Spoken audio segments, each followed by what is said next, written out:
दोस्तों आज के क्लास में एक टॉपिक रह गया ना, और आप सोच रहे थे कि यार अब तो ये कराया नहीं जाएगा। 1858 का जो अधिनियम था ना, तो बचा हुआ कंटेंट क्रैश कोर्स का आपके सामने 1858 का अधिनियम, इसका जो पीपीटी है, इसका जो पीडीएफ है, ये आपको उसी जो पीडीएफ हम लोगों ने क्रिएट किया है उसी में आपको ये देखने को मिल जाएगा। एक बार देख लेते हैं 1858 में ऐसा क्या हुआ था। तो सबसे पहले आपको बता दें भाई, एक साल पहले एक बहुत बड़ी क्रांति हुई। 1857 की जो क्रांति थी अपने आप में महत्वपूर्ण, अपने आप में बहुत ज्यादा इंपॉर्टेंट थी, और इसके माध्यम से इसे पहला भारत का आजादी का युद्ध भी माना जाता है।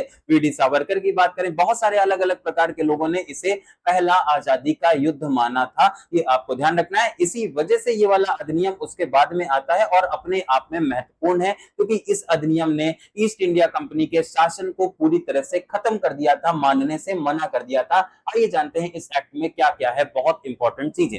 सबसे पहले 1858 की जो क्रांति, 1858 का ये जो अधिनियम आया, भारत शासन अधिनियम, ये आया था 1857 के विद्रोह के बाद पारित किया गया। इस वजह से ये अपने आप में महत्वपूर्ण।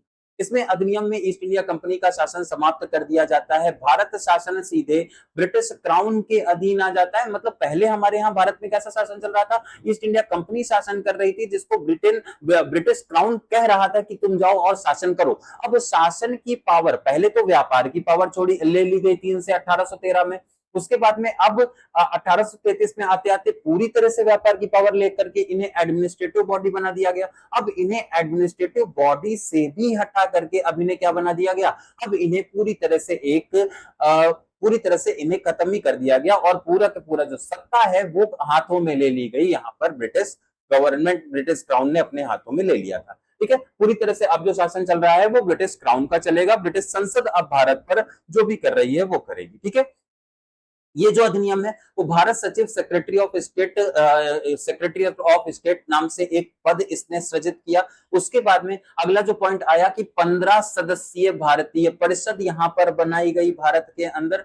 भारतीय सचिव जो है वो ब्रिटिश कैबिनेट का सदस्य होता था और अत्यधिक शक्तिशाली पद होता है। तो ये सचिव जो है वो सेक्रेटरी ऑफ स्टेट है, ये बहुत ज्यादा शक्तिशाली पद के रूप में इसे बनाया गया।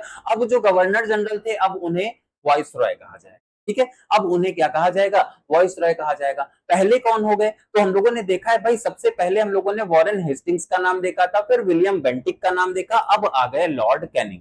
वॉरेन हेस्टिंग्स पहले गवर्नर जनरल बने थे बंगाल के।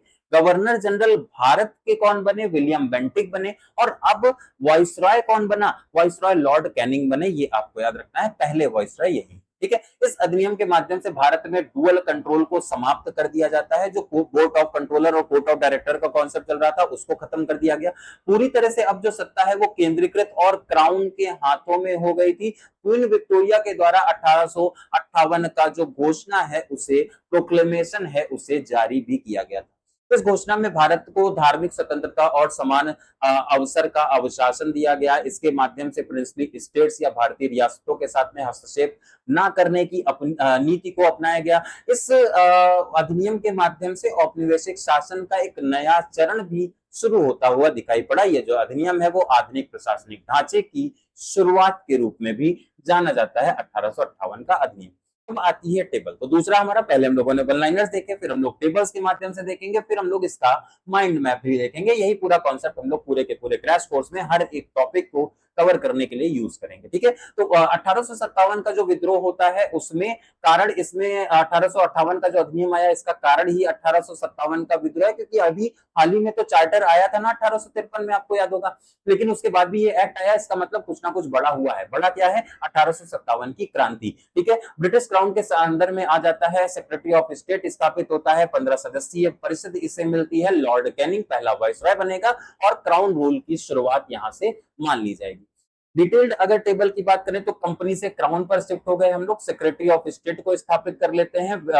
वाइसरॉय की प्रणाली यहां पर शुरू होती है, पूरी केंद्रीकृत प्रणाली शुरू होगी, और रियासतों में किसी भी प्रकार का कोई हस्तक्षेप नहीं किया जाएगा, और भारतीयों को आश्वासन दिया गया कि उन्हें अधिकार भी मिलेंगे। इससे पहले 53 में आया था, 58 में आया, तो क्या बदलाव आया? तो सबसे पहले चार्टर जो था, चार्टर 1853 उसको देखते हैं। तो कंपनी का एक्ट, कंपनी का रूल यहाँ पर चल रहा था, ओपन कंपटीशन को यहाँ पर मान लिया गया था, स्वीकृत कर लिया गया था। संसद यहाँ पर नियंत्रण कर रही थी, लेकिन गवर्नर जनरल का पद उस समय पर था। महत्व देखेंगे तो ये सुधार कर रहा था लगातार। और लेकिन जो भारत शासन अधिनियम आया तो इसने पूर्ण परिवर्तन की बात करी, क्राउन के अंडर में पूरा रूल चला गया और ओपन कंपटीशन जो पहले प्रस्तावित था उसे जारी रखा गया, सीधे क्राउन का माध्यम से नियंत्रण हो रहा था और वाइसरॉय का पद अब यहाँ पर सर्वोच्च पद भारत में रह गया था। ठीक है, वाइसरॉय पहले कौन थे आप कमेंट सेक्शन में बता सकते हैं। और पूरा का पूरा परिवर्तन इस एक्ट के माध्यम से स्थापित हुआ। अब आता है आपके सामने एक फाइनल माइंड मैप। देखिए ध्यान से समझिएगा, एक एक कॉन्सेप्ट आप लोगों के लिए ही यहाँ पर लाया गया है। देखिएगा, भारत शासन अधिनियम प्रमुख जो कारण है उसका वो 1857 की क्रांति है। प्रमुख जो प्रावधान है वो कंपनी का शासन समाप्त होगा, क्राउन का शासन शुरू होगा, सेक्रेटरी ऑफ स्टेट की अवधारणा को फॉलो किया जाएगा और वाइसरॉय प्रणाली की यहाँ पर शुरुआत होती हुई दिखाई पड़ेगी। महत्व जो है वो क्राउन रूल शुरू हो जाएगा, केंद्रीकृत शासन स्थापित होगा और आधुनिक प्रशासन की बातें भी देखने को मिलेंगी। और कीवर्ड्स अगर देखें तो एंड ऑफ कंपनी रूल, बहुत इंपॉर्टेंट कीवर्ड कि भाई यहां से कंपनी का शासन पूरी तरह से खत्म।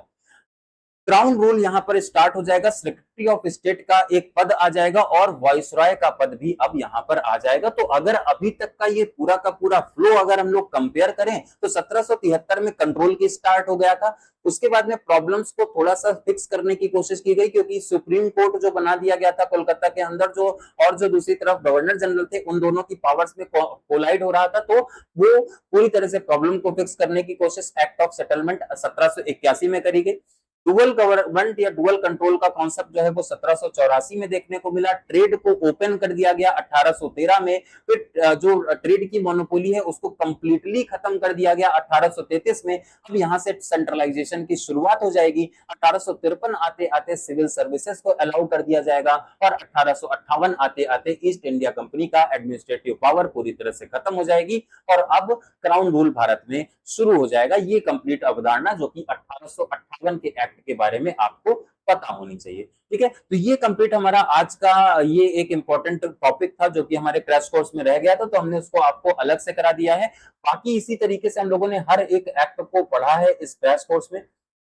अगर अभी भी आप इसमें एनरोल नहीं हुए हैं तो आप हो जाइएगा। यहाँ पर रिवीजन हम लोग करेंगे और बहुत बेहतरीन लेवल पर इस रिवीजन को लेकर के जाएंगे, ताकि आप लोग यहाँ पर जब लास्ट में एग्जामिनेशन में जाए ना तो आपके अंदर कॉन्फिडेंस रहे। ठीक है, आपके अंदर कॉन्फिडेंस रहे। ये वाला सेशन आपको कैसा लगा ये भी आप बता दीजिएगा। ये एक टॉपिक था जो रह गया था। इसी तरीके से अगर मान लीजिए कोई टॉपिक बीच में रह जाता है तो आपको यूट्यूब पर वो देखने को मिल जाएगा या फिर एप्लीकेशन को में भी ये देखने को मिलेगा। तो कंप्लीट 40 क्लासेस में आपका ये पूरा कोर्स कराया जा रहा है। इसका फीडबैक, इसका जो लिंक है वो आपको डिस्क्रिप्शन बॉक्स में मिल जाएगा। सिलेक्शन गाइडर एप्लीकेशन को डाउनलोड कर लीजिए और उसके माध्यम से अपनी तैयारी हमारे साथ में मिलकर के शुरू करिए। अभी के लिए इतना ही, नमस्कार।